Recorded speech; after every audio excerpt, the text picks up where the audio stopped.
Keep your eyes on the good Lord all the time. Let your songs of praise reach him morning by morning. Our God is good. His love is eternal. He loves all people. Good God, thank you for this day too. Thank you for helping us through another night and bringing us into another day. This is the day that you, God, have made yourself. We will rejoice. We are glad in this day. Oh, how happy are those who trust in the Lord. Thank you, God. Thank you, Lord Jesus, for your love and your care, for bringing us to another day. Friends, as usual, we cannot cease giving thanks to God for his love and care, for his mercies. In that spirit, we want to invite you to join us in today's reflections, bright morning reflections from the Gospel according to St. Mark, chapter 5, verse 1 to 20. Today, Thursday, 25th January 2018. I am Reverend Bright Mawiena Mfojo of the Evangelical Presbyterian Church, Ghana. And I bring to you today's bright morning reflections. I read our text, Mark 5, 1 to 20, from the International Standard Version of the Holy Bible.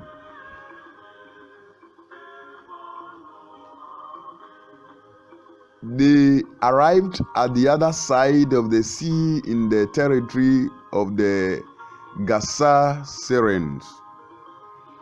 Just as Jesus stepped out of the boat, a man with an unclean spirit came out of the tombs and met him.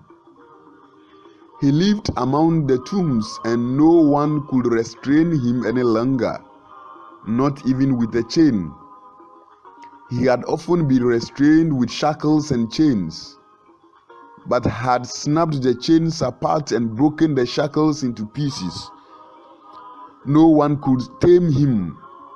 He kept screaming night and day among the tombs and on the mountain sides, and kept cutting himself with stones. When he saw Jesus from a distance, he ran and fell down in front of him, screaming in a loud voice, "What do you want with me, Jesus, Son of the Most High God?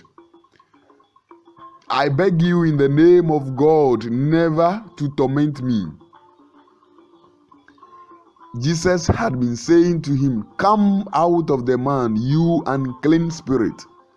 Then Jesus asked him, "What's your name?" He told him, "My name is Legion, because there are many of us." He kept pleading with Jesus not to send him out of that region. Now a large herd of pigs was grazing on a hillside nearby. So the demons begged him, "Send us among the pigs so that we can go into them." So he led them to this. Then unclean spirits came out of the man and went into the pigs, and the herd of about 2,000 rushed down the cliff into the sea and drowned there. Now when those who had been taking care of the pigs ran away, they reported what had happened in the city and countryside. So the people went to see what had happened. When they came to Jesus and saw the man who had been possessed by the legion of demons, sitting there dressed and in his right mind, they were frightened. The people who had seen it told them what had happened to the demon-possessed man and the pigs. So they began to beg Jesus to leave their territory. As Jesus was getting into the boat, the man who had been demon-possessed kept begging him to let him go with him. But Jesus wouldn't let him. Instead, he told him, "Go home to your family and tell them how much the Lord has done for you and how merciful he has been to you." So the man left and began proclaiming in the Decapolis how much Jesus had done for him. And everyone was utterly amazed. The word of the Lord. Thanks be to God. Friends, we have been looking at Jesus' ministry, especially along the Sea of Galilee. And the way Jesus had carried his ministry was far different from what everybody had previously done. Jesus found himself in another territory along the Sea of Galilee called Gadara. The people of Gadara were mainly Gentiles and were known as Gadarenes, sometimes as Gergesenes, after the chief town of the district, or even Gergesenes, after a local town, from Matthew chapter 8 verse 28. At Gadara, Jesus was met by a man whose body had been cruelly taken over by demons. To release the man from his torment, Jesus commanded the demons to come out of him. The details about the chains show how strong the madman was. To show Jesus' power to cure the man was much stronger than any other thing. This man broke the chains and the shackles into which he was bound. The unclean spirits were afraid that Jesus was going to punish them when they saw Jesus, because they recognized the power of Jesus. They knew that Jesus was a son of God and that one day he would judge them, but they were angry that he came to interfere with them before that appointed time of judgment. So Jesus commanded the man to tell him his name, so that the man might see how great a power of evil had possessed him. The man referred to himself as Legion. A legion was a section of the Roman army of about 6,000 soldiers. So there were thousands of evil spirits in this man. The spirits saw that judgment was upon them and begged Jesus not to send them immediately to the place where evil spirits were punished. The demons preferred to remain in bodies of living things than to go to the place of punishment. Therefore, if they were not allowed to remain in the man's body, they would rather enter the bodies of animals. Jesus gave them their request, but they met their judgment nevertheless. For the pigs went mad and drowned in the sea. Hallelujah. Jews do not keep pigs. The law said that they must not eat pigs, as in Leviticus chapter 11 verse 7. The owners of the pigs would therefore have been Gentiles, especially when also Jesus was in a Gentile region. Some people blame Jesus because he allowed the death of 2,000 pigs. They said that the owners had lost their way to earn money. But the healthy mind of a person is more important than money, friends. The death of the peace convinced the man that he was now free from control by evil spirits. By sending the demons into the pigs, Jesus gave dramatic visible proof of same time he showed to all what the vast number of demons had possessed the man. To Jesus, the life of one person was more important than the lives of 2,000 pigs. The local villagers were more concerned about their farms and fearful of what might happen if Jesus remained in the district any longer, and begged him to leave. The man was no longer a dangerous public nuisance. The people should have been happy for the man's return to health, but instead they were frightened. They did not want Jesus to disturb their lives anymore. His power might affect them too much.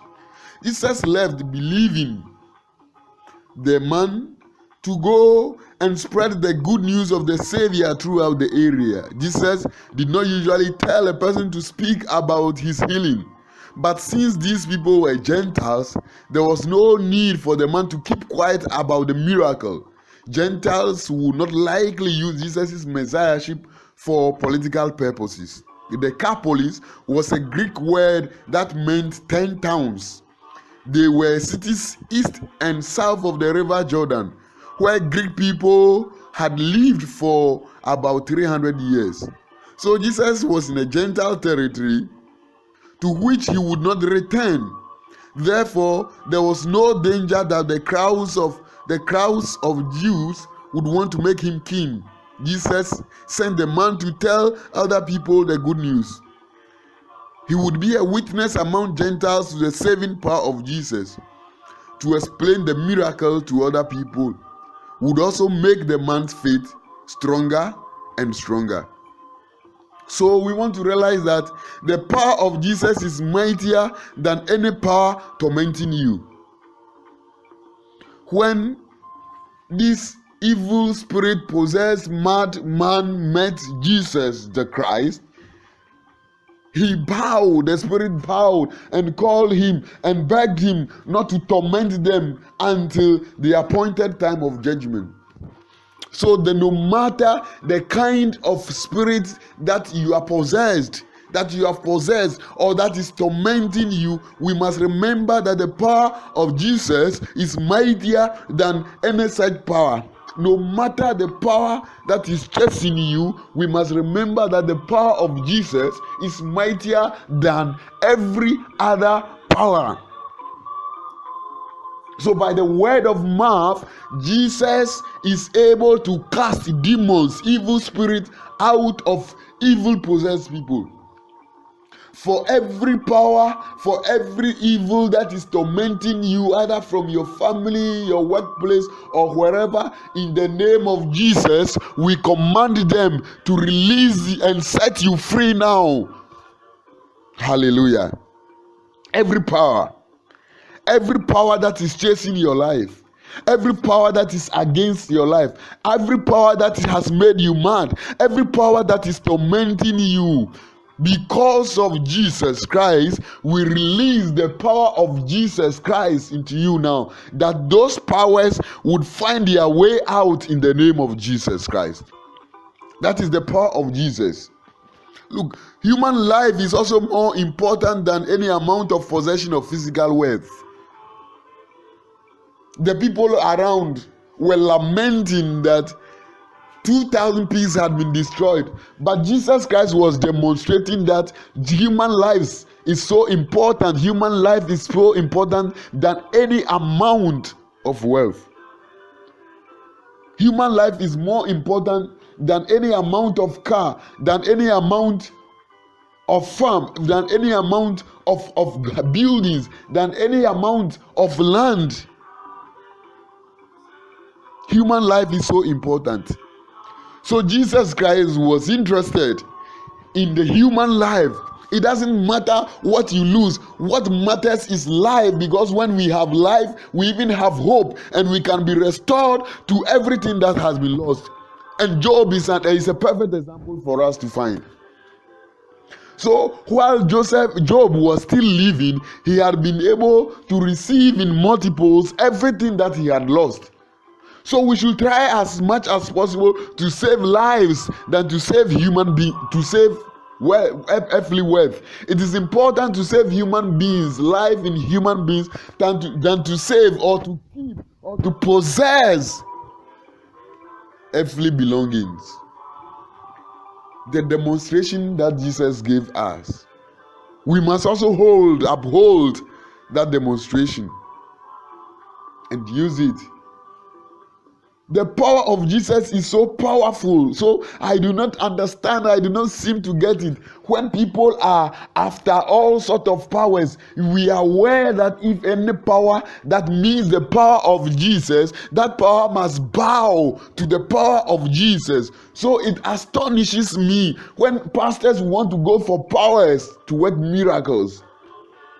When people want to go for powers to see miracles in their lives, in order to be healed, people are chasing all forms of powers. When we have the mighty power that is mightier than every power with us, we must think about this. The power that lasts, the power that is durable is the power of Jesus, which you must follow, which you must trace, which we must yearn to receive, because every power would bow to the power of Jesus. The power of Jesus is able to cast evils. So when we are chasing pastors and miracle workers for lack of faith in Jesus Christ and for immature fame, would want to run, we want to search for power here and there, running helter-skelter because they want people to believe in them. The concentration has moved from Jesus to those people. But the instruction is that we must believe in Jesus. You know why? Because the power of Jesus is above every power, and those powers will succumb to the power of Jesus. So it is rather important that we go with the power of Jesus in our bodies, in our spirit, wherever we go, and every power that we meet will bow before us. Every power.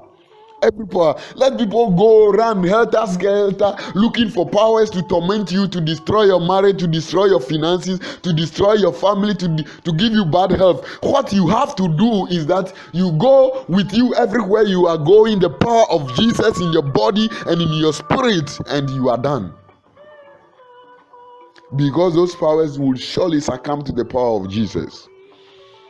They will. So you do not even need to worry when people are chasing you, when people are tormenting you when people want to destroy you. You just go with the power of Jesus. Have that assurance that with the power of Jesus in you, you shall shine, you shall become victorious, because Christ in you, the hope of glory. I pray fervently that you shall be free of every spiritual bondage now in the name of Jesus. I pray by the power of Jesus that whatever bondage in which you find yourself, you shall be freed now by the power of Jesus. Friend, let us remain in that power of Jesus. Let us remain in the power of Jesus. Let us remain in the power of Jesus that is able to work miracles for us, and we shall receive the blessings thereof. Let us go proclaiming the goodness of God. Let us proclaim the mighty works of God in our lives, and God will continue to do many wonderful things.